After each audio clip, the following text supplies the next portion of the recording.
Europe is home to some of the world's most prominent travel destinations. From hiking in Iceland, skiing in the Swiss Alps, chilling in Portugal's beaches, to sailing in Greece and Italy.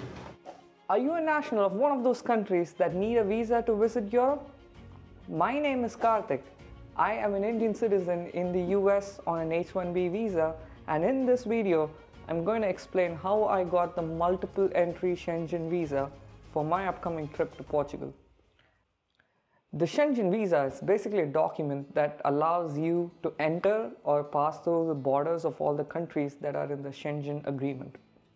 There are 26 countries currently, and I'm going to drop a link in the description for a reference to see what these countries are. There are different types of European travel visas, and for reference of this video, we're only going to be talking about the Type C short stay Schengen visa, which is for tourism. There are different types of short stay visas. For example, the single entry visa, the double entry visa, and then the multiple entry visa. Obviously, it basically states how many times you can enter the Schengen area. For all of these three visas, you have to abide by the special rule called the 90-180 rule, which basically says in a 180-day period, you cannot stay for more than 90 days in the Schengen area. In my case, I was applying for the multiple entry visa so that I can do more trips to the region after my upcoming Portugal trip. Let's build a timeline here. You've just decided to go to Europe. You need a visa. So now you need to start building an application for the Schengen visa. You should probably be looking at doing it 2 to 3 months before departure. You can do up to 6 months prior to your departure and up to 30 days before, but up to 30 days is not the best time because you would need to apply for an appointment and then submit your details, and then they have to make a decision on your visa. It might get too late. So yeah, let's say you're 2 to 3 months in that window. There are two ways of you going about things. Case one, this is the first time you're applying for a Schengen visa. I assume that's why you're watching this video. In that case, you need to actually book an appointment with the consulate for a country, which we'll talk about later in this video. Give your biometrics, and basically they'll evaluate your application in person. Second, if you have your biometrics given like within the last 5 years and you had a prior Schengen visa within the 5 years, all you need to do is actually make your application by post and send it to the consulate. Which country should you apply to? That's an important question because you're going to be potentially visiting multiple countries in a single trip, right? Well, you should apply to the country where you're spending the most amount of time in your given trip. And if you're spending the same amount of time in 2 or more different countries, you apply to the first country with that extended duration of time. Once you decide which country you need to go to, you need to do some initial research on which consulate you need to apply to. This is because I live in Pittsburgh, Pennsylvania, and my friend who's also coming on this trip lives in Akron, Ohio, which is about an hour and a half away. I actually need to apply to the Portugal embassy in Newark, New Jersey, whereas he has to do it in Washington, D.C. This is because of where we reside, which state's jurisdiction each consulate belongs to. So do that research first and book an appointment through whichever process. They would ask for your basic details such as what's your passport number, your travel details, and things like that. And then you would potentially need to pay somewhere around $40 or something to book an appointment.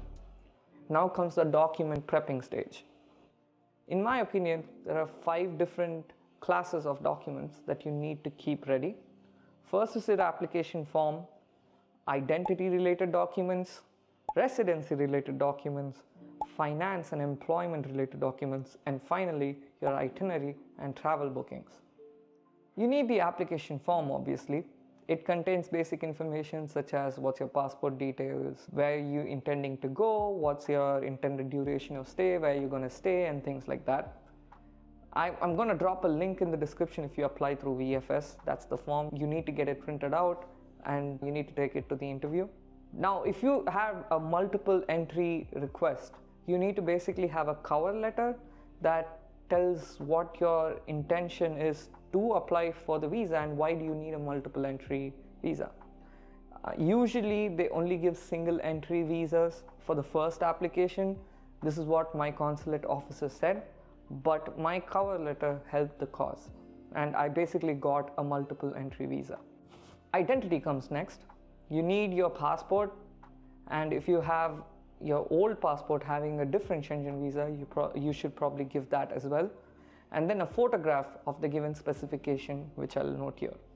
Residency comes next. If you are a citizen of a country that is different from the country where you're applying for the visa, you need to basically show proof that you are legally in that country. For example, I am an Indian citizen who is in the US. I'm on an H-1B visa as well. So I need to give my H-1B visa and my I-797A. If you're on an F-1 visa, you would need to show your I-20. And just a note that these documents have to be expiring more than 3 months after your planned trip to Europe, else it would cause a problem. For finances, you have your bank statements, your pay stubs, and then credit card statements. You need to basically show proof that you have finances up to roughly 200 euros per day that you intend to stay in Europe. So for example, I'm there for 7 days. So I need to show 200 times 7, 1,400 euros worth of money at least in my account. For your employment, a manager's note that says you actually work in that company and you are allowed to go on the vacation for that intended period will help your cause. Now coming to the itinerary and travel bookings, you need to show your intended travel and booking reservations during your appointment. In my case, I actually booked fully refundable flights and hotels to Portugal because I had my dates finalized. If you don't have so, there are multiple sources online where you can get reservations on the flights for a small cost as well as hotels. So I would recommend that. Travel insurance is compulsory and is required for the duration of your stay and should cover 30,000 euros for medical and emergency purposes. I'm going to drop a link in the description for the company that we used, which is for Schengen purposes and should be acceptable by almost all Schengen countries. Next step is you arrive to the appointment in time, exchange all the information, give your biometrics. You have to pay 75 euros for the visa. It could be by cash or sometimes only by card, depends on the embassy. Hopefully the final step is you get the visa and go on your journey and be happy and have a blast, right? Hope you found this information useful. I am completely buzzing that I get to travel to Europe multiple times this year, and I hope this video helps you also embark on a similar journey. Subscribe to see more videos like this, drop a like, comment if you found this useful so I can make more videos like these. So yeah, until next time, peace.